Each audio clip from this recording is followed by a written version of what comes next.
Señor presidente, la gravedad de la situación en Bolivia impide hacer preguntas de cortesía para comenzar. El partido MAS, a través de uno de sus diputados, ha pedido que usted pase a ser investigado por los hechos del 2019, que el MAS califica de golpe de Estado. Sí, se trata del relato que denominaríamos posverdad o fake news, que el gobierno del presidente Arce y particularmente el expresidente Morales han marcado para pretender la inexistente figura de un golpe de Estado que nunca se produjo. Lo que se produjo en el 2019 fue una sucesión constitucional. Pero lo más importante, el comienzo de la crisis del 2019 lo provoca Evo Morales con un Tribunal Supremo Electoral a su servicio, que como comprobó la Organización de Estados Americanos en una auditoría planteada y promovida por el presidente de entonces, Evo Morales, demostró que se produjo un grave fraude electoral cuya primera víctima fui yo y cuya víctima más importante fue el pueblo boliviano bloqueándonos una segunda vuelta. En ese contexto, el fraude es un hecho incuestionable que pretendió ser diluido en una campaña internacional mediática para decir que lo que en realidad se produjo en Bolivia fue un golpe de Estado. En ese momento tan difícil, la Unión Europea, la Iglesia Católica, el gobierno de España, Naciones Unidas, participaron como un bloque facilitador que nos invitó, entre otros a mí como expresidente y particularmente como el mayor damnificado del fraude electoral, para intentar sugerir, discutir, debatir una solución razonable, constitucional, legal a la crisis política que había dejado la renuncia del entonces presidente Evo Morales. En ese contexto es que participé en reuniones para buscar esas soluciones y es por esos acontecimientos que este diputado y en general los sectores más radicales y activistas del MAS pretenden mi enjuiciamiento carente de toda fundamentación y carente de toda base legal. Señor Mesa, ¿para qué estamos con cosas? Le quieren pasar la cuenta, comunidad ciudadana. Usted obtuvo 2 millones de votos en las elecciones. Son muchos, pero pueden volatizarse si no se consigue hacer coincidir las palabras con los anhelos de esos 2 millones. ¿Cuáles son los anhelos? Para una precisión, en 2019, con datos oficiales, habiendo producido un fraude, yo obtuve 2.7 millones de votos. Y en el año 2020, que me volví a presentar, recibí 1.7 millones de votos. El concepto y la pregunta es, ¿cuáles son los anhelos? Los anhelos más importantes de hoy, de comunidad ciudadana, pero yo creo que de los votantes que respaldaron mi candidatura, tienen que ver con la recuperación de los valores democráticos sobre la premisa número uno de reconciliación y búsqueda de paz en un país profundamente polarizado que tiene la grieta de la división regional, Oriente-Occidente, las áreas andinas de altura con mayoría indígena y las áreas de los llanos con el liderazgo del Departamento de Santa Cruz, la brecha étnica en consecuencia, la regional y la étnica, y la brecha entre campo y ciudad. Y el segundo elemento fundamental es la recuperación de la justicia. La justicia ha sido arrebatada, ha sido hipotecada, nos ha sido birlada por el gobierno que controla el órgano judicial, el Ministerio Público y activa a través de la Policía Nacional la persecución política. Y aquí hay una combinación de una justicia que está dominada completamente por el Poder Ejecutivo en términos políticos y una justicia corrompida y con falta de idoneidad para llevar adelante respuestas adecuadas de una justicia para todos que hace mucho tiempo dejó de existir en el país. La Comisión Interamericana de Derechos Humanos y su Relatoría Especial para la Libertad de Expresión se pronunciaron recientemente sobre los conflictos sociales en el departamento de Santa Cruz, tras la detención del gobernador Luis Fernando Camacho, y condenaron el uso excesivo de la fuerza policial en contra de los movilizados y la violencia de grupos civiles. Si yo entiendo bien, se condena tanto a las fuerzas del Estado como a los grupos de civiles organizados que realizaron actos vandálicos. El concepto de fondo tiene que ver con el origen del problema. El origen del problema es una detención, secuestro ejercida violentamente en plena vía pública. Se rompieron los vidrios de la vagoneta en la que iba el gobernador, se lo obligó a echarse en el suelo para esposarlo, se lo trasladó ilegalmente y rápidamente al aeropuerto de Virubiru en Santa Cruz, se lo puso en un helicóptero y se lo trasladó a La Paz. Un gobernador que recibió el 53% de los votos, e independientemente de su línea política o de su ideología, un gobernador con absoluta legitimidad. Acusado por el tema terrorismo, cosas, pero evidentemente ni el gobernador Camacho ni la expresidenta Áñez ejercieron nada que se parezca al terrorismo. Esas acciones violentas generaron una respuesta de indignación de Santa Cruz y algunos excesos de los ciudadanos que efectivamente deben ser considerados de una manera, digamos, justa y de una manera firme de parte de la justicia. Pero comparado con los días de represión policial, de uso de gases indiscriminados, de disparo de balines, de agresión a medios de prensa, la reflexión de la CIDH es correcta, pero hay una desproporción completa entre el móvil original del problema y la acción desproporcionada de la policía. Sin duda hubieron excesos también en la población, pero el tema central de los abusos se produjo por parte del Estado. En el ámbito de los analistas se piensa que existen dos escenarios posibles para salir de la crisis: la reforma judicial y un acuerdo político para elegir a los miembros del órgano judicial. Todo parece indicar que la balanza se inclina mucho más ahora, después de verdad de los hechos del día miércoles recién pasado, por el referendo para la reforma judicial, más ahora que se suma la Iglesia Católica a ese empeño. ¿Vamos por allí? El camino que la sociedad boliviana ha elegido, por supuesto, es la búsqueda de una reforma constitucional que modifique el sistema de elección que está completamente distorsionado y ya se probó en dos elecciones fallidas que, sin embargo, dieron lugar a una cabeza del órgano judicial completamente pervertida en el sentido más amplio y envilecida en el sentido más amplio de la palabra. Eso ha dado lugar a una iniciativa legislativa ciudadana, es decir, la recolección de firmas. Se tiene que recolectar 1,5 millones de firmas en 90 días y esto ha comenzado hace unos pocos días porque el gobierno y sus instituciones han ido retrasando la entrega de libros a los juristas independientes que llevaron adelante y que llevan adelante esta iniciativa. En consecuencia, desde el punto de vista de la voluntad colectiva, el camino es ese, el de la iniciativa legislativa para conseguir las firmas y para lograr el referéndum. La dificultad está en los plazos fatales del proceso electoral. La gestión de los actuales juristas termina en noviembre o diciembre de este año y las elecciones tienen que ser a más tardar en diciembre de este año 2023, porque en Bolivia el sistema es de elección directa de todos los miembros de la cabeza del Poder Judicial. Y lo que puede ocurrir es que los tiempos no alcancen, que en los 90 días no se consigan las firmas o que si se consiguen, la revisión de estas tarde más de la cuenta y luego hayan observaciones del Tribunal Constitucional que están todos al servicio del gobierno de turno en este momento. Por esa razón, hay una opción que Comunidad Ciudadana, la primera fuerza de oposición, que no tiene el control de la mayoría, pero sí el control de los 2 tercios, puede presentar un proyecto de ley de garantías que establezca un nivel, como tú preguntabas, de selección creíble y meritocrática de los candidatos a miembros del Tribunal de Justicia, del Tribunal Constitucional y del Tribunal Agroambiental. Ambos caminos creo que no se contradicen entre sí. Lo importante es esa voluntad masiva y nosotros confiamos y esperamos que se consiga ese número de firmas, pero si por cualquier razón no se consiguiera, Comunidad Ciudadana actuará en esa dirección sobre la base de que si eso no se aprueba, la elección no puede llevarse a cabo porque los 2 tercios son imprescindibles y para los 2 tercios el más necesita el voto de Comunidad Ciudadana y de CREO. Cito aquí, señor presidente, una calificación del gobierno por parte de la oposición. Dice así: en estos 15 años se ha implantado una visión estatal autoritaria que convierte a la justicia en mecanismo de imposición de un proyecto político, de persecución de los opositores y de impunidad de los gobernantes, desvirtuando los fines verdaderos que son lograr la paz social, la seguridad, el respeto de los derechos y la vigencia de la Constitución. Y sin embargo, parte de la comunidad internacional e importantes medios de comunicación también a nivel internacional no ponen a Bolivia en el mismo lugar que lo hacen con Nicaragua y con Venezuela, como si Bolivia, pese a todos los pesares, mantuviese cierto sesgo democrático en su accionar institucional. Primer criterio que hay que tomar en consideración.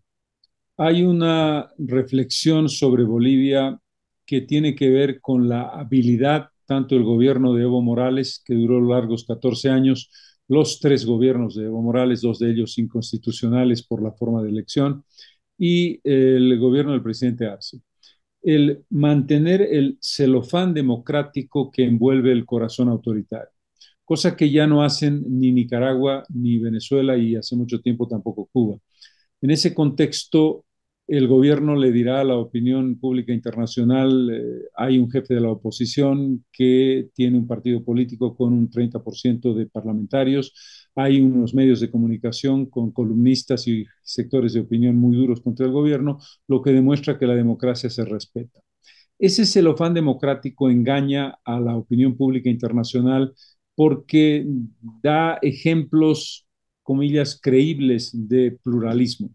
Yo como jefe de la oposición, y ninguno de los jefes de la oposición desde que Evo Morales llegó al gobierno en el 2005, ninguno ha tenido nunca una invitación del presidente para una reunión, ya sea con el líder de la oposición o con cualquier otro representante de la oposición a lo largo de 16 años de gobierno masista. Para poner un ejemplo de esta situación, la detención ilegal de la expresidenta Yanine Áñez, acusada de haber promovido un golpe de Estado, la condena a 10 años de cárcel, condena a 10 años de cárcel por supuestas resoluciones contrarias a la Constitución antes de ser nombrada presidenta.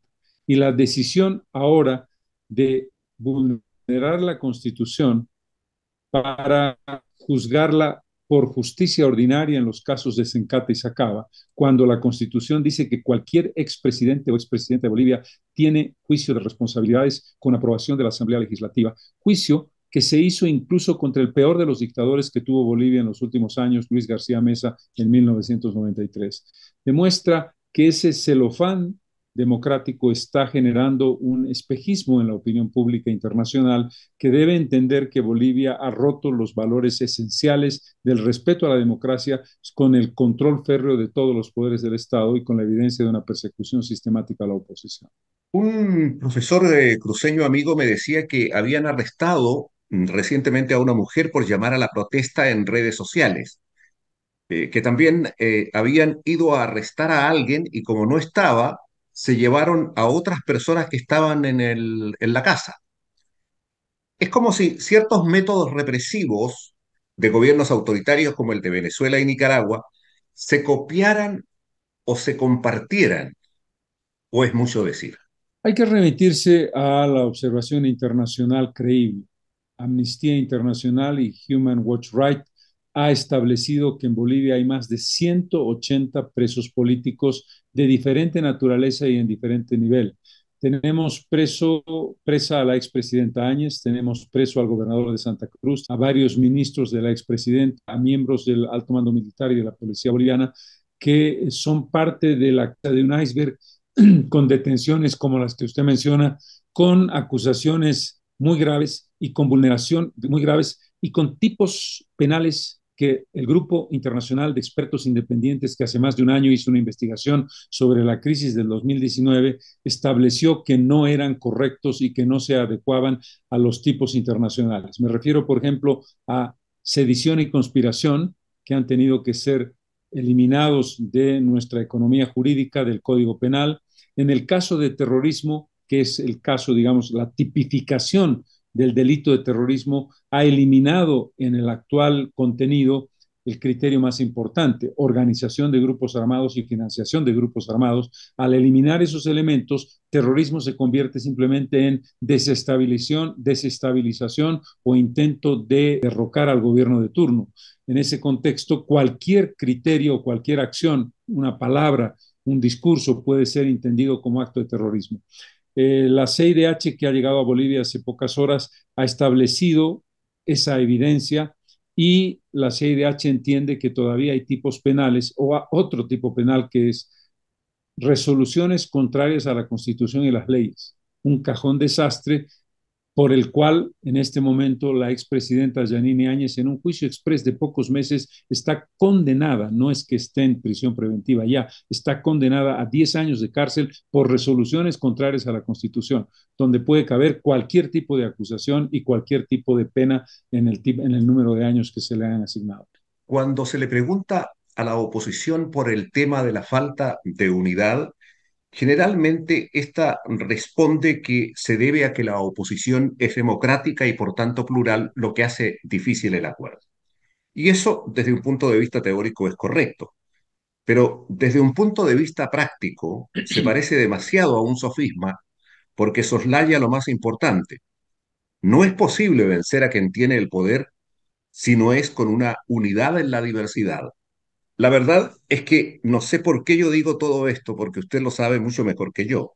La pregunta es correcta y la respuesta no puede ser sino una. La experiencia del 2020, la del 2019 fue distinta porque mi candidatura fue exitosa, forzó a una segunda vuelta electoral que nos fue robada. Pero el 2020 se produjo una fragmentación.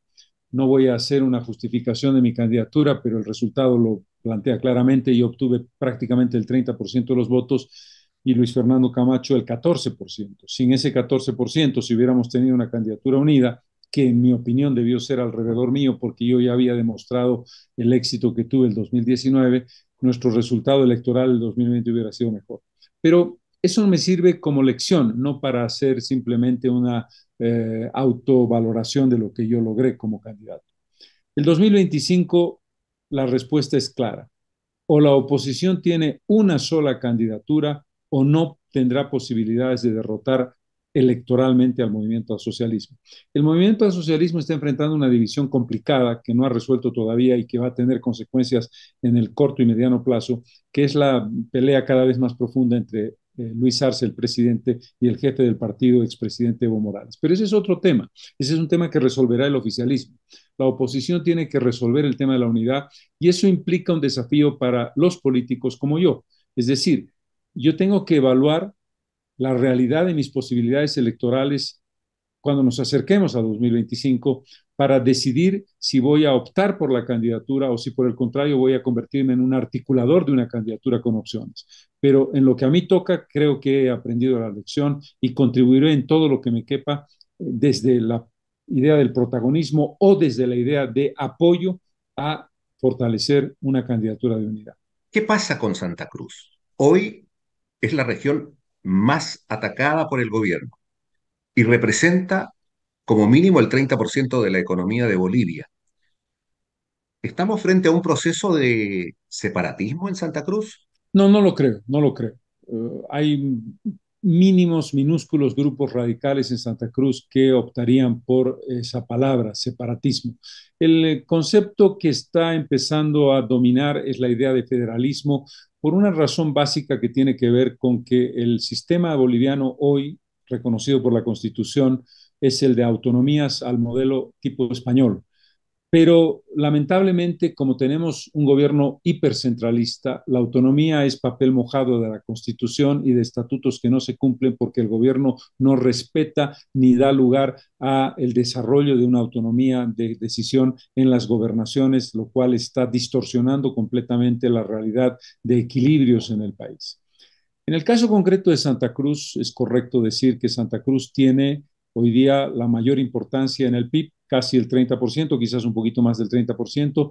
El 30% de la población, por primera vez el censo que tiene que realizarse, esperemos que este año debe llevar adelante un resultado que por primera vez colocará a Santa Cruz demográficamente por encima del Departamento de La Paz, que históricamente ha sido el departamento más poblado y las reivindicaciones de Santa Cruz desde el punto de vista de su rol protagónico económico, social, demográfico, cosmopolita y académico, plantean la pregunta de la construcción de un liderazgo político en Santa Cruz. Y el gobierno sabe que eso contrasta con una visión andinocéntrica que tiene además un dominio del mundo indígena, legítimo por otra parte, no quiero en ningún caso poner en cuestión la evidencia de que Bolivia tiene un 40% por lo menos de población indígena y que tiene un rol y una importancia y un protagonismo que jugar. pero Santa Cruz aparece como una potencialidad de futuro en todos esos ámbitos y eso al gobierno centralista del MAS no le gusta para nada. Dos preguntas sobre los cabildos ciudadanos de los pasados días. El gobierno los ha descalificado totalmente e incluso ha tildado esos acuerdos y esas acciones de nueva intentona golpista. Con otras palabras, señor presidente, nada, ni diálogo ni nada. Ese es el gran problema. El drama que vive Bolivia y que desperdició el día en que se posesionó Luis Arce, el 8 de noviembre del año 2020, es que todos esperábamos que Arce fuera distinto de Morales y que su primera reacción fuese: vamos a ir a una reconciliación y a una construcción de la paz para cerrar heridas, para cerrar brechas, para lograr diálogo y una articulación de un país mucho más integrado. No hubo nada de eso. Hubo una reiteración de una lógica que se basa en criterios muy simples. Primero, la hegemonía de partido único al viejo sentido o el viejo estilo estalinista. Primer punto. Segundo punto, la lógica de amigo-enemigo, o estás conmigo o estás contra mí.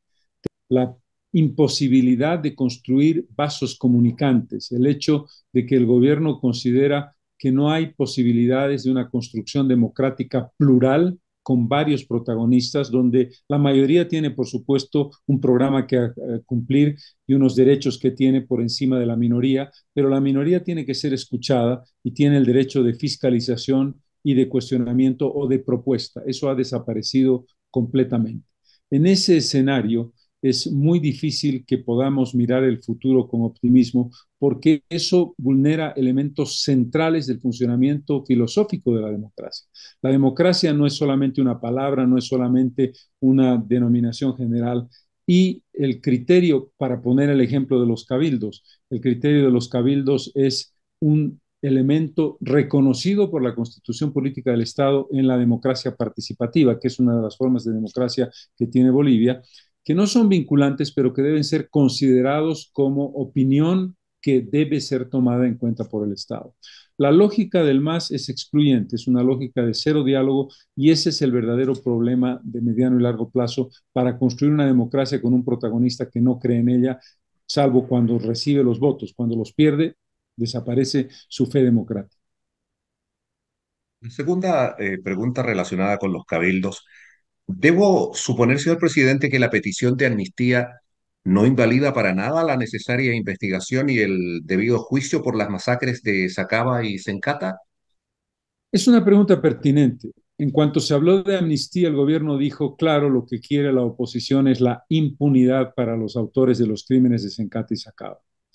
Para nosotros queda absolutamente claro que no puede haber amnistía para violación de derechos humanos. Y tenemos plena conciencia de que quienes son responsables de crímenes o de violación sistemática o violación a los derechos humanos no pueden ser beneficiarios de una amnistía y Comunidad Ciudadana cree que esos procesos deben llevarse a cabo siempre y cuando tengamos una justicia creíble.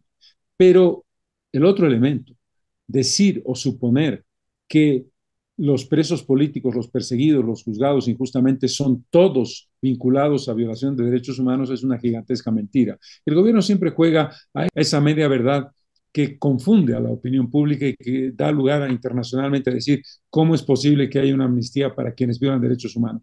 En ningún caso se pide amnistía para quienes son acusados con fundamento de esos temas. Pero por supuesto que hay centenares de presos políticos o de perseguidos políticos que nada tienen que ver con violación a derechos humanos o con ningún tipo de irregularidad que no sean inventos para eliminar a la oposición. Todo parece suponer que en Bolivia no hay figuras políticas de la estirpe de Cast en Chile o Bolsonaro en Brasil e incluso Uribe en Colombia. Pese a la discriminación del indígena y a la historia plagada de dictaduras, Bolivia no engendra, por ahora, ultraderechistas herederos de fascistas. Y a pesar de los esfuerzos de enlodarlos con epítetos despiadados, un espectro amplio de la oposición busca ubicarse en el centro o en la centro derecha. Señor presidente, en este posible escenario, ¿es dable esperar un desenlace que no traiga más miseria a los afligidos? El criterio básico para responder la pregunta lo dan los hechos.